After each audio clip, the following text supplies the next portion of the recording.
பூலோக கைலாயம் தில்லையம்பதி. இந்த பிறவியில ஒருத்தன் சிதம்பரத்தை தரிசனம் செய்யலன்னா அவனுக்கு முக்தி கிடையாது. தரிசிக்க முக்தி தரக்கூடிய அந்த தில்லையம்பதிக்கு இந்த மண்ணில் பிறந்த ஒவ்வொருத்தரும் ஒரு முறையாவது போய் தரிசனம் பண்ணணும். தரிசிக்க முக்தி தரக்கூடிய அந்த தில்லையம்பதி பார்க்காமல் விட்டுட்டா அதுக்காகவே இன்னொரு பிறவி எடுக்கணும்னு சொல்லி பேசிக்கிட்டதை கேட்டேன்.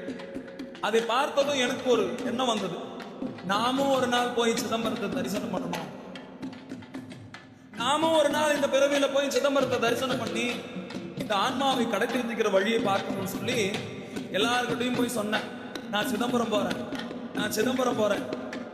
எல்லாரும் என்ன தெரியுமா சொன்னாங்க, டேய் போய் வேலையை பாரு, சிதம்பரம் போறதுன்னா அவ்வளவு சாதாரண நினைச்சிட்டியா? அங்க போனா உன்னை உள்ளேயே சேர்த்த மாட்டாங்க. பூலோ